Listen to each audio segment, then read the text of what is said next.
Thank you for coming. We are kicking off a brand new season of Leadership Austin Engage Breakfast, so I'm delighted to see the full house and all of you here today to talk about a topic that has certainly been front and center in our community for the past several months. I'm Judy Maggio with PBS Austin KLRU, and I am honored to be back with you again moderating these vital community conversations. I'm always honored to lead these discussions, and I always come away with some nuggets of wisdom and a great call to action. Before we get started, though, I want to introduce Leadership Austin Board Treasurer Mary McDowell, and she's going to be sharing a few words on behalf of Leadership Austin. Mary. Good morning. Can everybody hear me? Yes. All right. My name is Mary McDowell. I'm on the board of Leadership Austin, and I welcome you to the kickoff breakfast for this year's Engage series. We are super excited about this year. Let's see, can I get season pass holders to raise their hand real quick? We have got a record number of season pass holders, which I think is an awesome testament to the quality of the programming that we present every year. For those of you who are new, for those of you who are returning, a quick reminder, our goals for the Engage series are 3. Number 1, to inform about important community issues. Number 2, to provide perspective, hopefully some that are very different from your own. And number 3 is the most important. We want to inspire people to act. We challenge everyone in this room to leave today with some call to action. For you, that may be as simple as talking to friends and family, or it may be that you want to deep dive into issues and maybe affect community policy. We sculpt the topics of the Engage series to ensure that you can see yourself in these issues and that you feel that call to action. And today's topic is a great example of that, homelessness. Today's topic is homelessness. For a lot of folks in this room, that may feel like an issue that is at arm's length. It may feel like an issue that you skirt around on the sidewalk or that you don't look at in the intersection. But our hope for today is that you stop seeing this as someone else's issue, that you see this as a community issue and you can see yourself in it. Now, there's been a lot of public forums recently about these city ordinances related to homelessness. That is not our focus today. I'm going to say it again. That is not our focus today.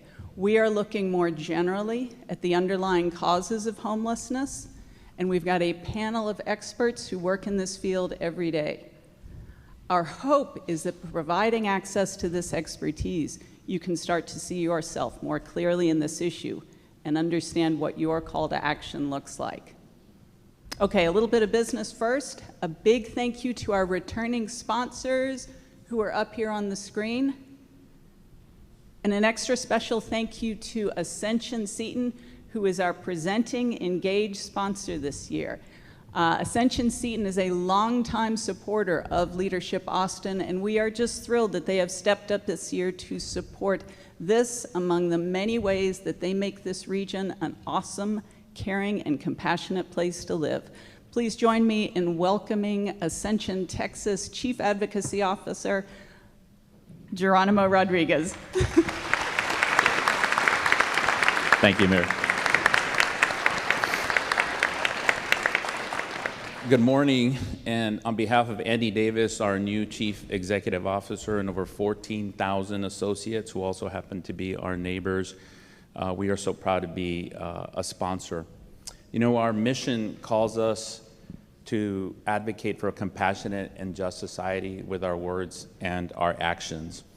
And as we provide healthcare in this community, you may not know that we do about $250 million of charity care a year for our community. But there's more. We also believe in partnerships and relationships. And I think as we all think back 18 years about where we were on September 11th, 2001, I had the privilege yesterday to spend 2 hours with the FBI agent who was in charge of the Pentagon investigation. And one of the lessons that he was sharing with the community was that we really need to think about mutual aid, teamwork, and collaboration. And one of the things that I know that happened at 9/11 is that we all came together because it was a time of need. And what I know about Austin is that we come together when there's a time of need. And the issue of homelessness is a time of need when we all need to come together. And I will tell you that from Ascension's perspective, we decided to intentionally be a part of the solution, a good neighbor, and it's not enough. As a private employer, we committed $1 million to the Pay for Success for permanent supported housing. We have now provided space for community care for 2 years at $10 a month at one of our clinics, which has now become the navigation center for the homeless. And we also provided an undisclosed location with a partnership with Safe Alliance for survivors of human trafficking for a drop-in assessment center. And why that's important is because this issue is so systemic. In terms of homelessness, individuals who are under 18, the majority of them end up being all those that are homeless that are under 18, over half of them become survivors of human trafficking. So there's so many touch points to this, and I'm really thrilled that we are a sponsor at this event. And I want to echo what Mary said, a call to action around what we all should do.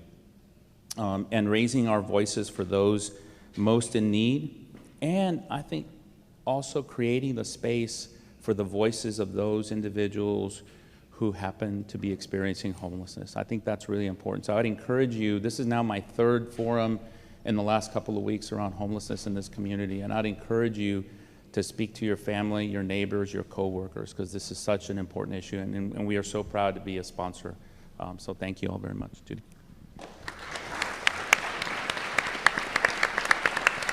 Thank you, Geronimo, and thank you, Ascension Seton, for all the things you do in this community.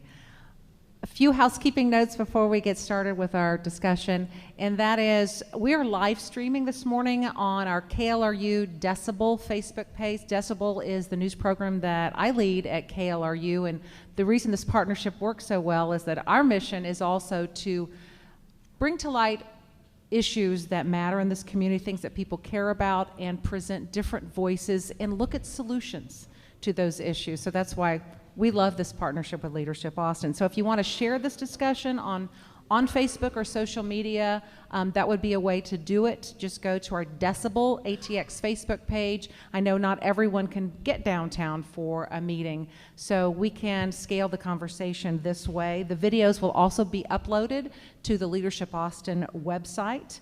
And as with tradition, we call this Engage Breakfast. We want you to ask questions. And the best way to do that is to text them in. The instructions are there on your screen, 22333.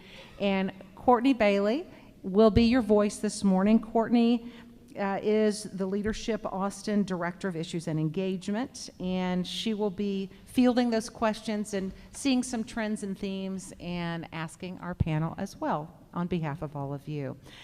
As has been said, homelessness is a huge issue in Austin right now, and it's been a sometimes contentious topic, especially around the city ordinance. And if Mary didn't stress it enough, I will tell you one more time, we are not going to be talking about the ordinance this morning and changes to those ordinances.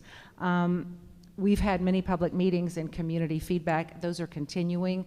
What we want to do today is focus on the complexities and circumstances, the root that drives homelessness and people into homelessness, and look at positive solutions and services right here in our community that are making a difference. And we have wonderful panelists here who are going to provide different perspectives and on the front lines every day dealing with these issues. And I first want to introduce you to Dalton Duffie. Dalton is a current resident and Board of Directors member for Foundation Communities. Next, we have Darilynn Cardoba-Beiler. Darilynn is the Director of Adult Behavioral Health Systems at Integral Care. Then we have Kathryn Quinn. Kathryn is the longtime Executive Director of Caritas of Austin.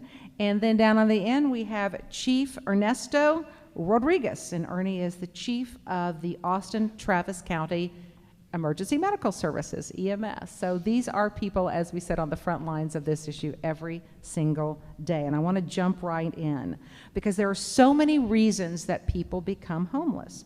We are fortunate today to have Dalton Duffie with us.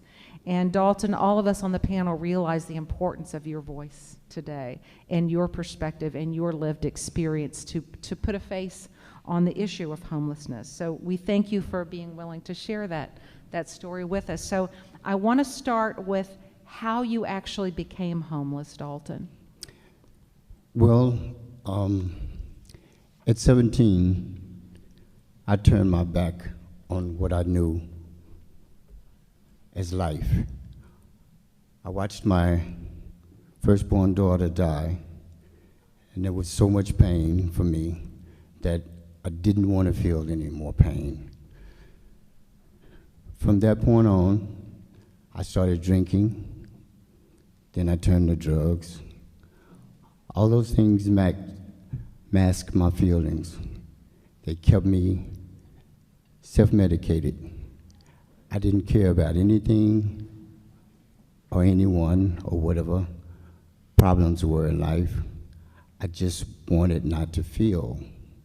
So I went from one drug to another, from pills to cocaine, to marijuana, to cocaine, to speed, to cocaine, to alcohol, and I ended up being a drug addict and an alcoholic. Although I was able to function for a while, for quite a few years, as an addict and an alcoholic, I kept losing jobs, but I was always able to come back and prop myself up and start over again until I ran into a drug that didn't allow you to do that. I started smoking crack cocaine. Crack cocaine took everything away from me that I cared about. From that point on in life, all I wanted was to get high and stay high. I didn't want to keep a job. I didn't care about what other people were doing. I didn't care about what other people thought. I didn't care about what other people felt. My last job wanted to send me to rehab. I didn't want to go there. I wanted my money from retirement so I could spend it on what I wanted to do. And what I wanted to do was to get high and stay high each and every day. So with that, I wanted to find out, and I don't want to interrupt your story at all, but I want to find out what made the difference. How did you turn your life around, and how did Foundation Communities help you in that journey, Dalton? I actually was at the point to where I didn't care if I died or not. My sister cared, so she talked me into going into rehab. And I went into rehab, and when I got out of rehab, I didn't have a place that I could afford. I didn't know where I could go. And then I heard about Foundation Communities. And Foundation Communities, I was only making $8 an hour, $10 an hour at the time, so I couldn't afford to stay anywhere. I had already been in rehab for 2 years. And so I was able to move into one of the affordable housing places, and I was able to start my life over with them. Well, we are so glad that you are thriving now and sharing your story so that others will understand that this is something that can happen for many different reasons to many different people from all walks of life. And we're going to be hearing more from Dalton throughout our morning, but I want to turn now to Darilynn, because Dalton talked, Darilynn, about substance abuse and being chronically homeless and the trauma that goes along with that. I know your organization, Integral Care, is on the front lines of that. Talk about the role your group, your organization, Integral Care, plays as a service provider in really supporting people like Dalton who find themselves in these what seemingly seems like a hopeless situation? Well, first I want to say thank you and good morning to everyone. I guess I need to move closer. These microphones, you need Okay, to, go ahead, okay. just eat the microphone. It Okay, works. we can That's do right. that. I can Yeah. try to do that. Good morning, everyone. Really appreciate the opportunity. And Dalton, thank you so much for sharing the story with us. First, I would like to start by saying that the feeling of being homeless, feeling loneliness, and feeling like you don't belong is the most terrifying form of poverty a human spirit can experience. That is traumatic, and it stays with an individual for a very long time. The wounds are deep, and housing alone doesn't solve that. What we have done at Integral Care for the last 20 years has been to create a system of care and a continuum to provide individuals experiencing homelessness with an opportunity to move into housing as fast as we can. We have done that in two ways. One, as the local mental health authority in Travis County, and providing resources to augment the capacity in our continuum. And the other one is by providing services ourselves as well. We have supported the continuum of care by creating the mechanisms and funding organizations throughout the continuum, throughout the city and the county to increase access to those services. And we're also providing services ourselves as a provider of mental health services and substance use. We have done that across from reaching someone who is literally on the streets all the way to providing permanent housing. That is done through a variety of specialty teams, and those teams are located throughout the city. We have teams providing outreach and engagement here in our community in the downtown area. We have teams out in the camps, and we have relationships with APD, EMS, healthcare providers to ensure that we're providing those services, not only the mental health and the substance use treatment, but we also bring the primary care to those individuals literally out on the streets or the camps. We have also developed a relationship with landlords throughout the community to expand housing stock. And we are also building our own housing, and I'm happy to say that we're opening our terrace at Oak Springs this month. So a big accomplishment for our community. Currently, Integral Care serves over 500 individuals in housing. Some of that housing is owned by Integral Care, but other forms of housing are through relationships that we have built throughout the neighborhoods to ensure that people have access to housing.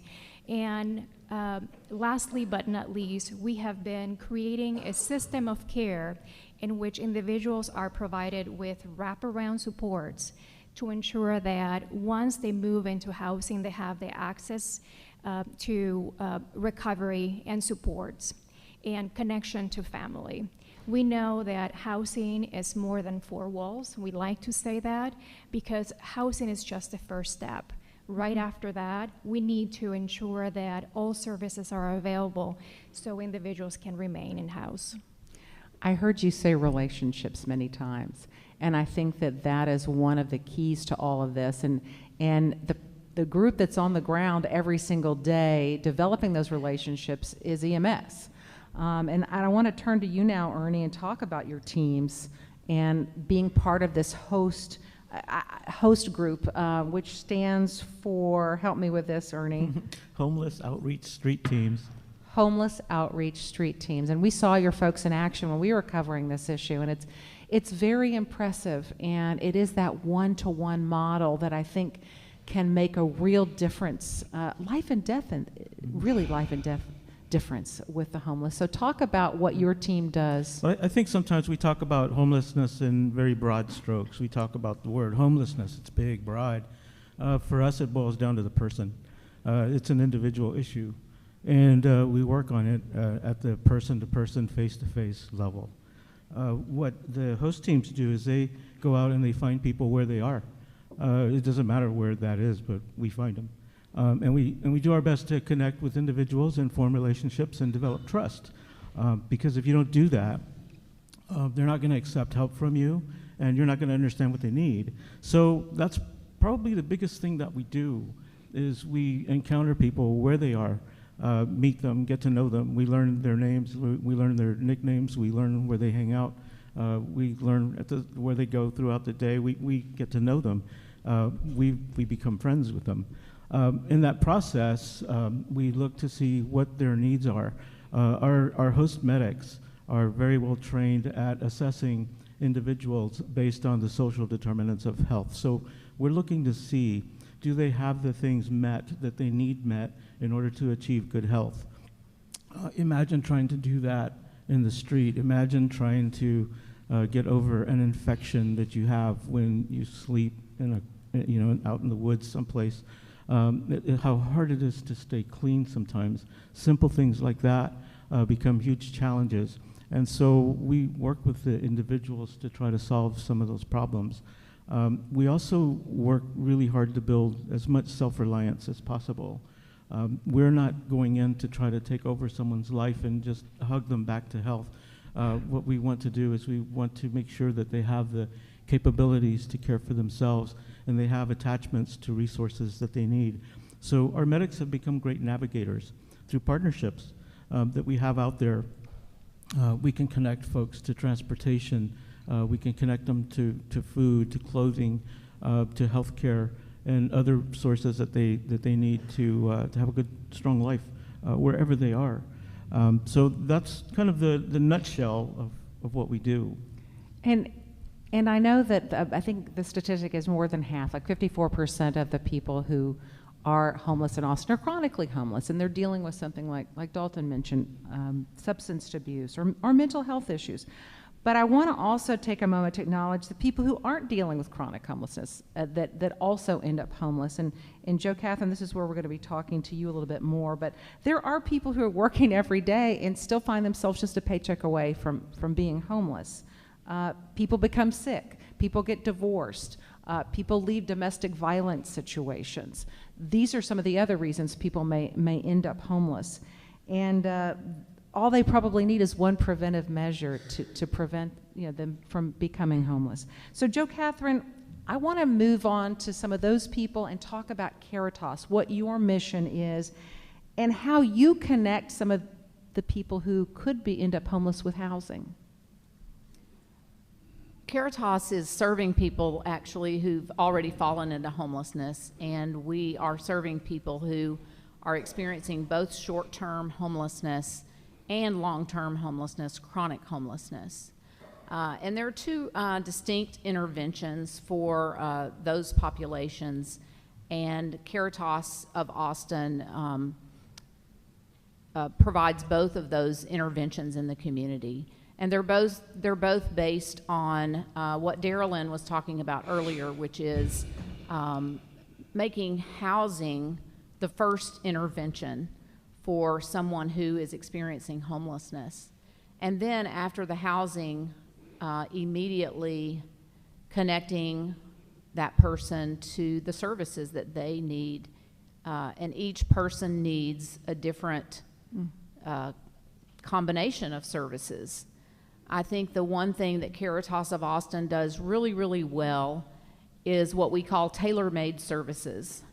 Their services support connections to everything that someone needs to build their well-being and to reach their full potential. And that's different for each person. And we work individually to find out what each of the people that we serve, what they want. What are their goals? And what is it that we can do to support their goals and how they want to be in the community.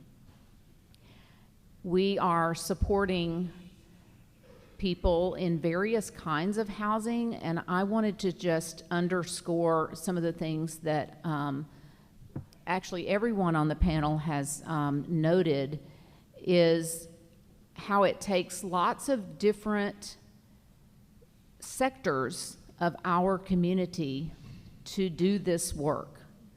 I know that people who aren't in our business and see it from the outside may view it as just the government should take care of this, or this is charities' work, and the churches and the synagogues and the mosques ought to take care of this.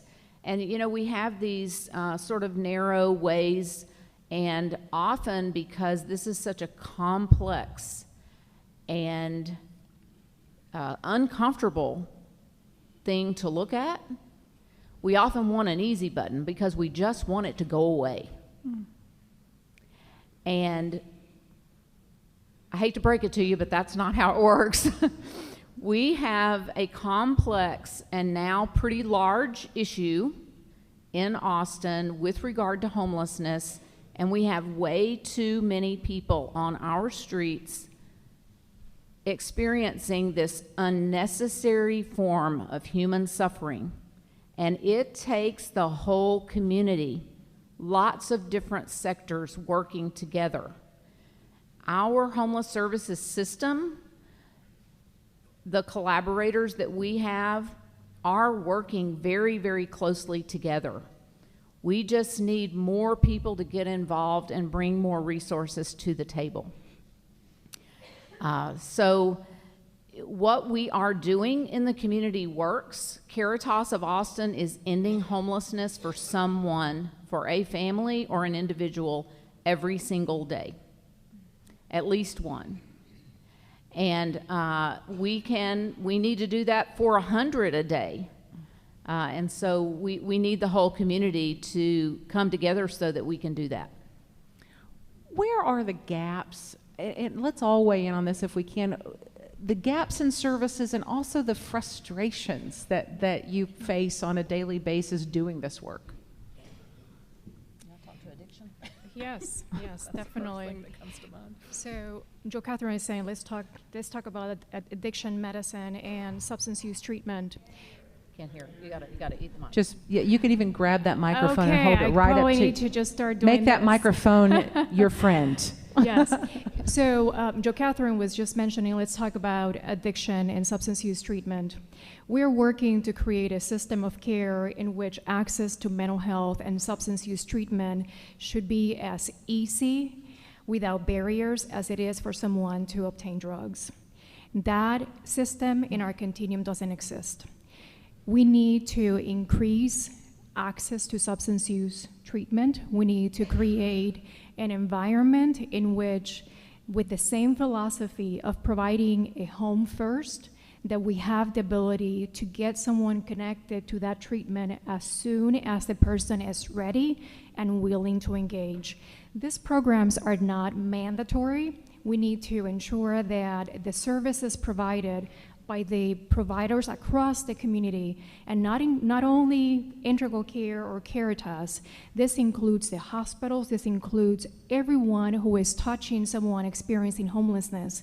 They need to engage in those meaningful conversations to start getting people thinking about it, to start thinking about what would my life look like if I don't have to go and use? What would my life look like if I have a roof over my head? What would my life look like if I don't have to manage constantly just the survival on the streets, but I have the ability to feel at ease, at peace in my own home, where I can have the ability to then engage and receive services?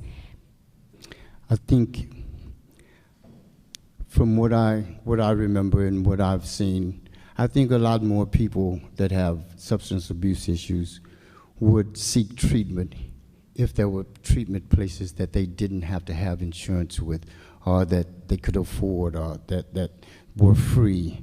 All of the people that I knew that where substance abuse users had no way to pay for treatment. So even if they thought about it, when they thought about it, because at every point and every time that somebody's in substance abuse, at some point in their life they think about getting treatment, but you can't do that if you have to pay thousands of dollars for it. And all the people, all the addicts that I know, none of them have insurance. So there's a gap that is a big gap that somebody somehow needs to close, because we all think about treatment. We can't get there because you have to pay so much for treatment for 30 days, 60 days, 90 days, which is oftentimes not enough for any of us that have been drug abusers for long periods of time.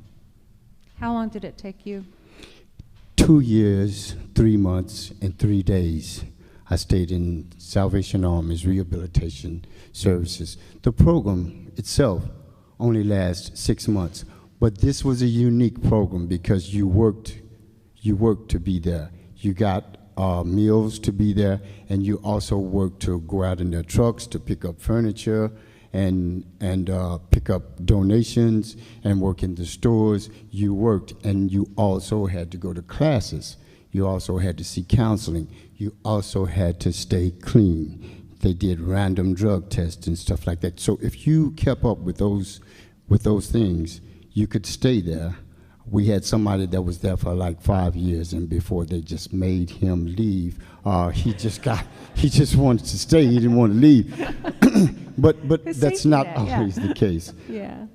But that's a unique program. They don't have very many programs like that. But if there were more programs like that, I guarantee you more people that suffer from substance abuse would get help. Great insight. Gaps in services and frustrations.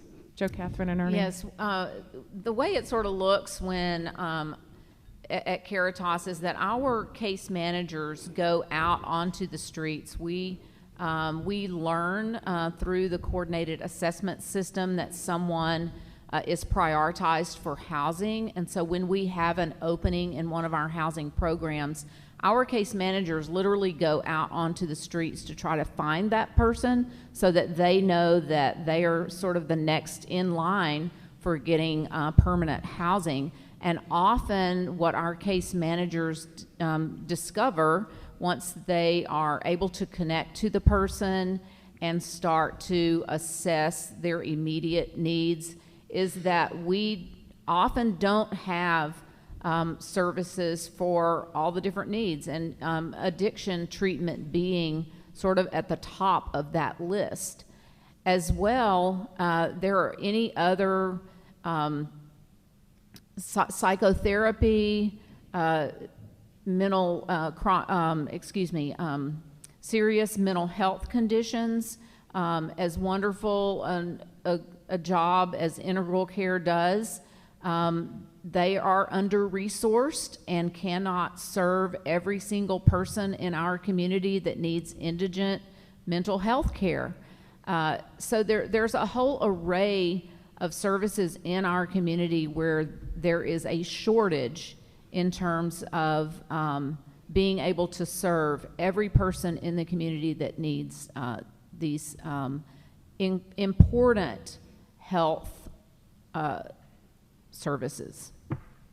I think one of my frustrations is community apathy. I would say if everybody, if it was a requirement that you want to complain about a homelessness issue, that you have to get up and do something about it, it would be solved. But that's...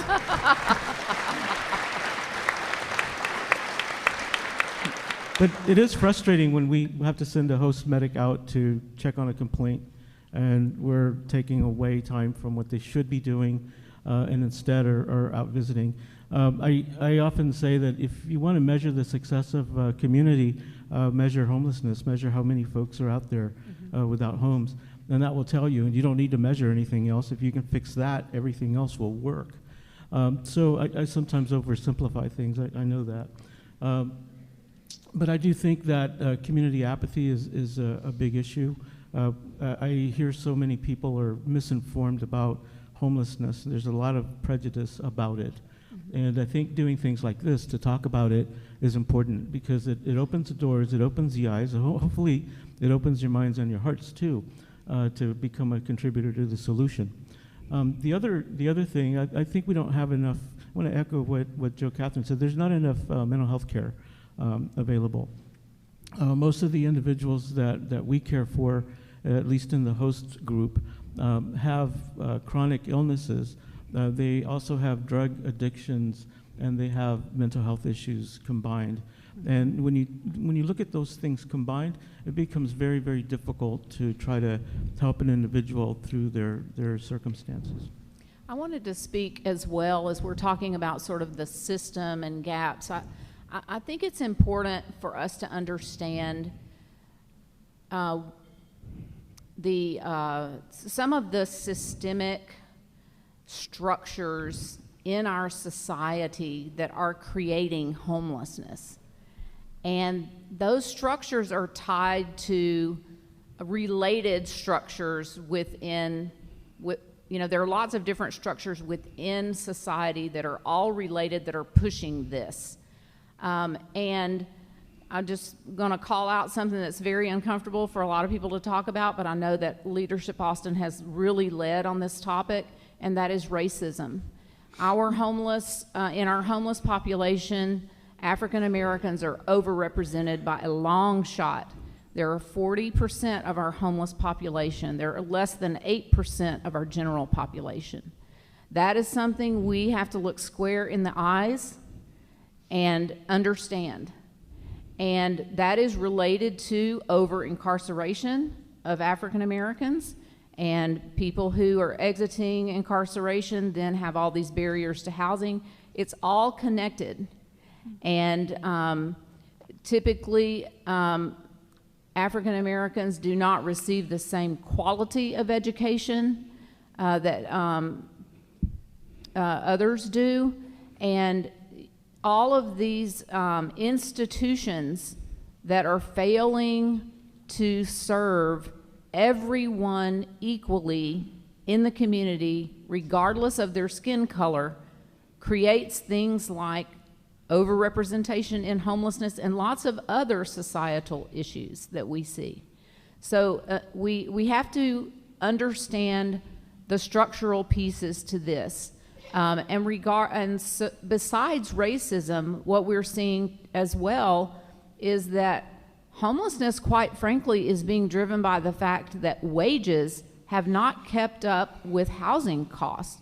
That is a structural issue in our economy. If we do not solve that, we're going to continue down this road, and we're going to have a really, really hard time keeping up with ending homelessness, and then, as I like to say, this isn't very good English, but keeping it ended. Keeping it ended. I want to find out what folks in our audience want to ask the panel. So Courtney, could you pass along some questions for us? Sure. So some people are asking, what are other cities doing and what can we learn from them?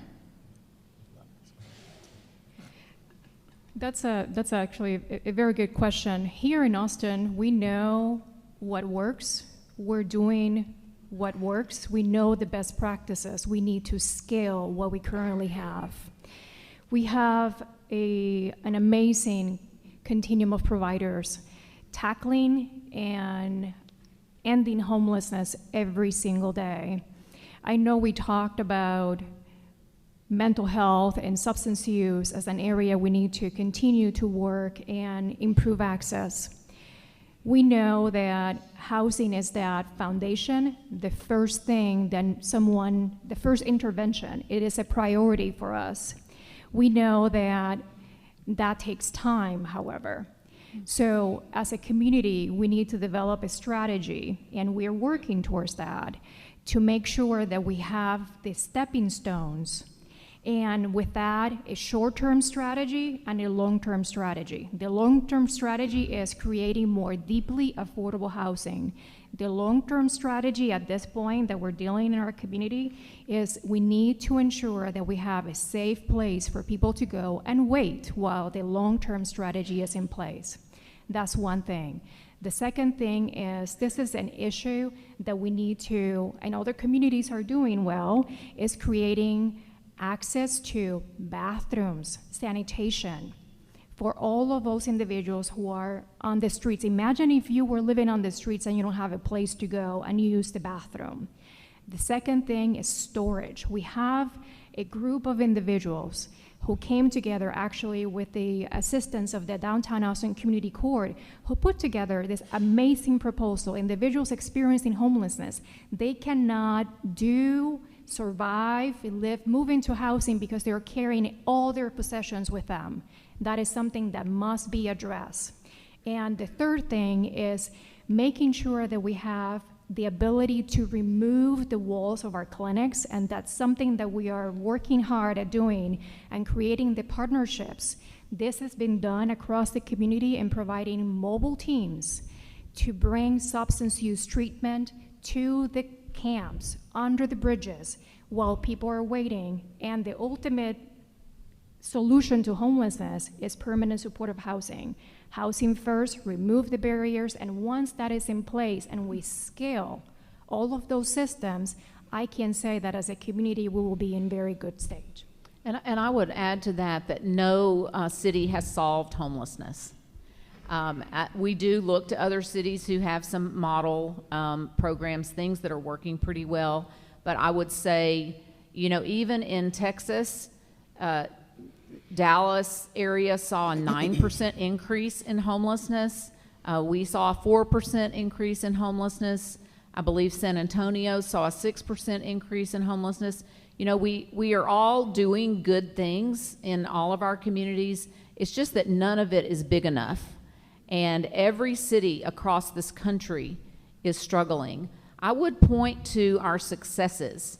And for those of you who don't know and haven't been plugged into the fact that we have ended veteran homelessness in our community. Several years ago, we put together a coalition of people that worked really hard across multiple sectors. And it's not to say that veterans don't continue to fall into homelessness, they do. But within 90 days, we have created a system that when we are able to identify a veteran who is experiencing homelessness, we can rehouse that veteran within 90 days. That's an amazing community accomplishment, and we have to work really, really hard to keep that system in place because it is under pressure and is strained all the time.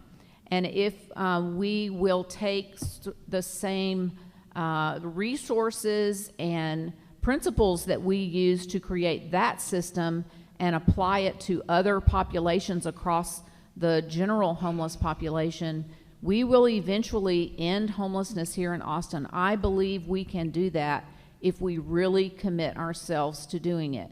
We are already on track to end youth homelessness. That is youth ages 18 to 24 who are experiencing homelessness, and we are on track to end youth homelessness by next year. I'm just curious.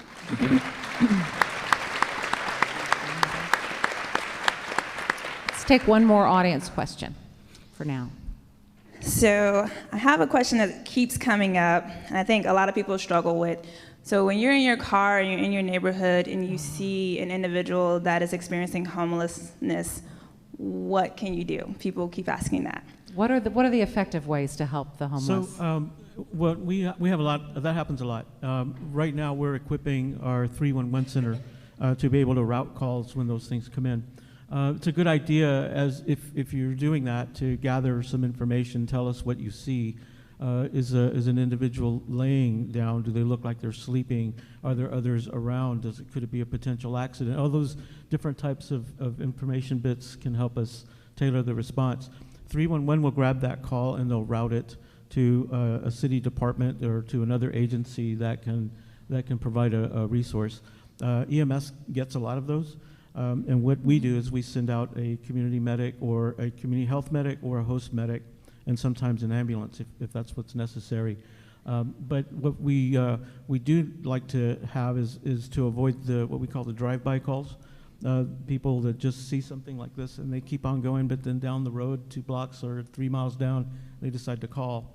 And now you can't help us with any information except that you saw somebody a mile ago and you're concerned.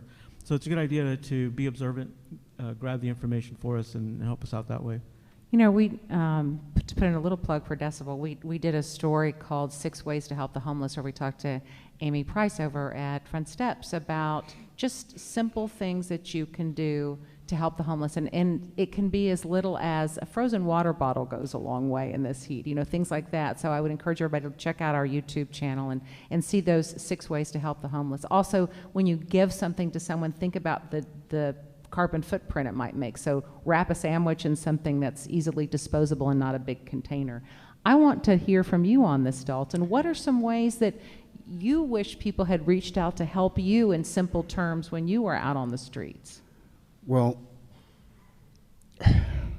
I'm not so sure I'm a good person to answer that question because I was so ashamed of how I was living, the way I was living, that I avoided as much contact as I could with people. The people that I did contact were people that I wanted to get drugs from, but people in society, on corners and stuff like that, I stayed away from. I didn't want to engage with society that way. I just don't know what has happened to our nation that we have turned so many mentally ill people out and put them out on the street and not recreated something or recreated some type of hospital to help people with, even if it's not long-term care, some type of short-term care for people that are not able to fend for themselves out there. There are people out there that some of them don't know what their names are. And those people have no way of doing things every day and making it from day to day, and we leave people like that on the street. There's just got to be some way that we can create some type of housing, some type of mental health institution of some kind. We closed institutions years ago and put everybody out on the street and said they can fend for themselves. Well, we see they can't. People with mental health issues can't fend for themselves.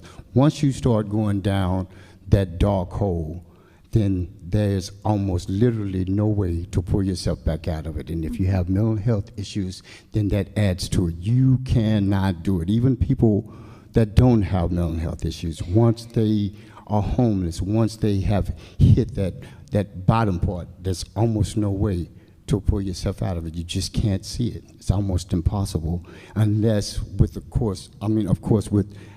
the help of places like Foundation Communities, that you don't have to pay so much, that have affordable housing. We're building houses, we're building affordable houses as fast as we can. We just can't build them fast enough for the people that we need to support. Thank you, Dalton. I know Kathryn wants to jump in here. That question is asked in almost every forum I've ever been in. Should I give money to people on the street? And I think everyone has to answer that question for themselves. You know, you have to follow your own conscience. But I would say, you know, giving somebody $1 or something is going to buy something. But the gift of humanity is the gift that keeps on giving. And I would encourage you, either while you're giving $1 or instead of giving $1, whichever you choose, to look the person in the eyes. Reach out your hand and shake their hand. Introduce yourself.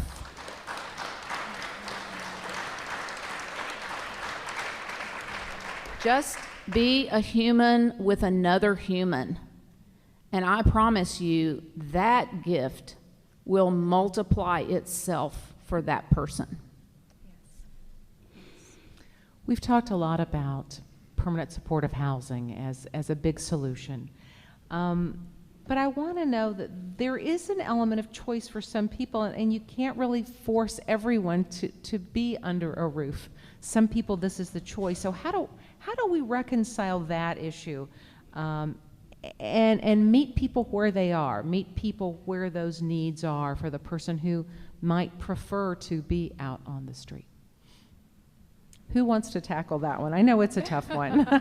Darilynn? Yes, that's actually a tough one, because I want to make sure that I clarify a myth or a misconception that people choose to be homeless. So if we track that question, someone could say, well, it's okay, and it's okay because it's a choice.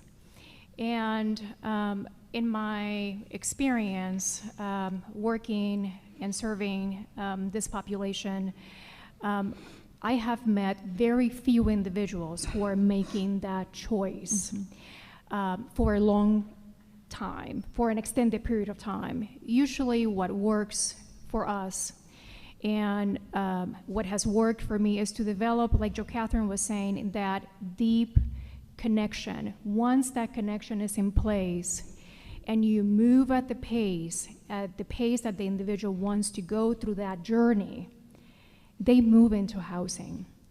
And housing should never be mandated, but we need to have different levels of housing and choices. We cannot have a continuum in which we're telling an individual, this is where you're going to go because you're homeless. You shouldn't expect much. We should have a continuum of housing, like any of us, where our individuals experiencing homelessness have the ability to say, hey, I want to go and check out and see what Ellen Graham has going on at Community First. Well, what about going to foundation communities? What about connecting to Integral Care and making sure that I see what Integral Care has to offer? We need to create a continuum in which we bring dignity to the individuals experiencing homelessness, where they can make that choice and respect their journey. Their journey is not ours. And I think that at times we think that it is ours and they need to move fast into housing because we don't want to see it. I want to echo that. About 2 weeks ago, I was talking to an individual, and she was telling me her story. She'd been homeless for 5 years and lives in a camp. And she was telling me how comfortable her camp is and how she has everything that she needs in this camp and that she feels safe there. They've accumulated a friendship in this camp, and they do everything together. It's like a big family. In that conversation, I said, so does that mean that that's where you want to be, or would you want something different, an apartment, a different kind of arrangement? And she said, I would take an apartment in a heartbeat. But the continuum that you talk about is very important, and I oftentimes say this unpopularly, but I say it, and that is that the solution to homelessness is not homefulness, because it varies by the individual, and individuals do have a choice, and they're making that choice right now. I don't think a lot of them are actually choosing to be homeless. I think they fall into homelessness, and then they can't figure out how to get out of that. Yeah. And so the services that are being provided by everybody here are absolutely key to that, because in order to move from that camp and stay healthy and stay off of drugs and meet your mental health needs and your well-being and all of that is very complex, and it takes an entire community to provide that and meet those needs until they can get to that position in homefulness that they're seeking. We want to take time now for our call to action, because we also want to give Mayor Adler time at the end to give us an update from his perspective and how city leaders are handling things with homelessness in Austin. So Dalton, I want to start with you. You know, we've been talking about long-term and short-term strategies. What are some ways we can all work together as a community to tackle this problem with compassion and care and diligence?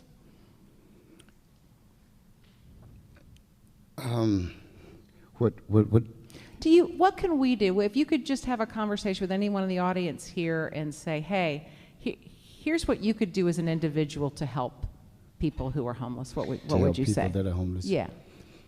Well, support. I think support for what they want to do, where they are in their life, which way that they may, what direction that they may be trying to go in. I think supporting them and helping them navigate from where they are to where they want to get to is more important than anything else.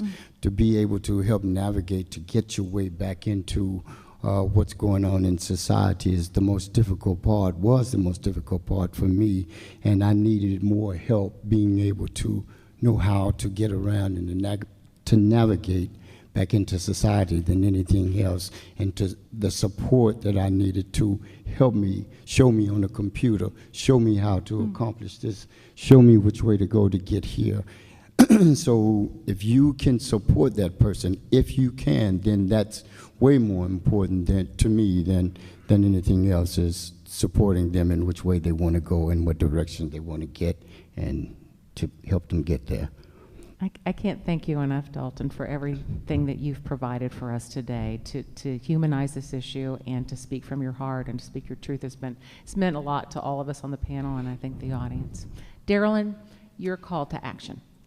The city of Austin has been working really hard to expand the resources available to all of us as providers to increase access to services to those experiencing homelessness. However, we cannot expect the city alone to take care of this issue. This is an us issue, this is a we issue, and we have an opportunity in our spheres of influence. All of you sitting in this room belong to a group, to a family, to have friends in your business. What are you doing? What is your family doing? What is your business doing to bring the resources necessary to augment that continuum? We need to bring additional resources. We need to bring additional funds if we want to end homelessness in our community. Again, the city alone cannot tackle this issue. We need to bring the private and the public partnerships, all of us sitting here, to end homelessness. Thank you. Joe Kathryn. I'm going to echo what Darilynn said and just say it in a little different and less delicate way. We need money. And I would encourage you to find an organization that is ending homelessness using proven practices, and there are several of us in the community. Go to the website, decide how much monthly you can give, put it on your credit card, your debit card. We need those kind of sustainable gifts month over month to build our arsenal to tackle this issue. Finally, Ernie? I think it's in the apathy. Get involved, get engaged. It's true. A lot of the organizations that are working the front lines are 501c3 type of organizations. They exist based on funding that they can raise. They need money. It's true. And so in the apathy, get engaged. This is not somebody else's problem. Don't try to hand it off. It's our problem. And open your pocketbooks. And now I'd like to call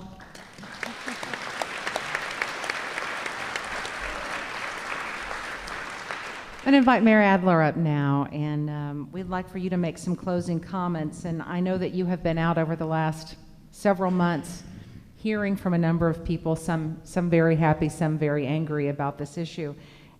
And we've been focusing on services and lived experience today. What do you think's getting lost in the conversation about our homeless neighbors, Mayor? I think that for me, what's getting lost is the hopefulness about the place that we are in right now. In my 5 years in this office, I don't think we have ever been as close as we are at this moment to actually doing what the community needs to do to end homelessness. And I'm really encouraged. I'm really encouraged by that. The visibility that this issue has now that it didn't have a year ago really has been the missing ingredient in ending homelessness in this city. We know what works. We were able to get to net effective zero for veterans homelessness in this city, one of a handful of cities to do that. We were able to take half of the children and youth on our streets that were homeless, half of them, and take them off the streets last year. We know what works. We have incredible service providers doing work in our city. We just have to scale what we know works, but that is a really hard thing to do, and it's not something that the city can do alone. And that's why I'm encouraged about the conversation. I recognize there is considerable angst in some parts of the community as well, and uncertainty, and I understand that as well. I was last night at a town hall meeting in the shadow of where we have located a South Austin shelter. I know the angst but with that comes a determination and a will. So yesterday, 4 members of the council posted on the message board what we said in June we would do next, which is beginning to identify where it is not safe and healthy for people to be. It's important to note that the guiding principle from all 4 of us was not to hide homelessness. It was not to endorse or support stigmatizing people that are experiencing homelessness. But the truth is that there are safe and unsafe places for any of us to be. We shouldn't be living on an island with traffic that's going by fast on either side. No one should. So we started coming together and had a list. You know, the headline in the newspaper today said, dueling resolutions. I love the media. Thank you, Mayor. When you read both of them, I think that you will be overwhelmed with the similarities in the 2 proposals.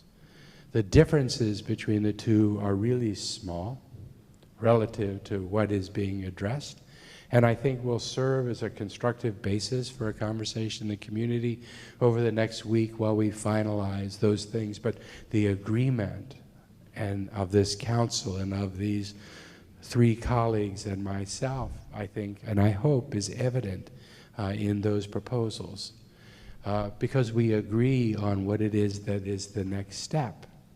But I'll tell you what my concern is. My concern is that when we get people to safer places, when we move them away from the places that are not safe, I have 2 concerns. The first concern is we have to have a better, safer place for people experiencing homelessness to go. We have the day in this city where we walk up to someone and say, you can't be here. And as she gathers together her stuff and she says, please don't arrest me, please don't ticket me, I want to comply, look at me, I am complying, I'm gathering my stuff. She says, where do you want me to go? The day in this city where our answer to that question is, ma'am, I don't know where you should go, I just know you can't be here, has to be over.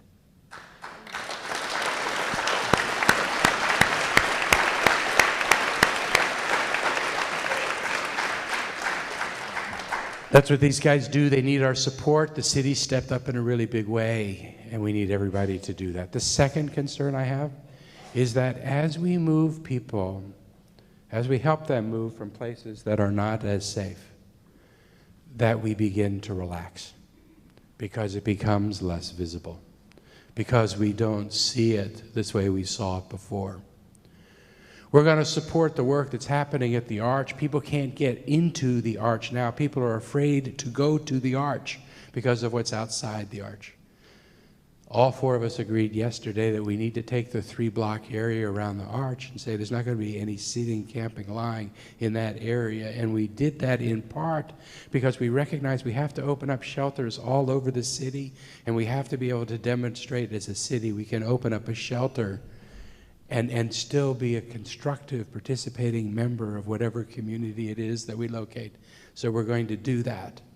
But my concern is that there'll be some people in this community that will look at us do that, that will look at fewer people on islands and medians in our city and think we have accomplished something because we have done that. And the answer is we will have not yet. Because many of those people will have moved from those places to other places. We don't help our neighbors until we actually give them a really viable and healthy choice to live in a home and to be able to get the support. So I would just say thank you, this community, for holding it together as we move through this process and get to where we need to get to. Thank you especially to the thought leaders and connectors in this room. And please keep everybody focused on the end goal, which is to end homelessness in this city. Thank you. Thank you, Mayor Adler.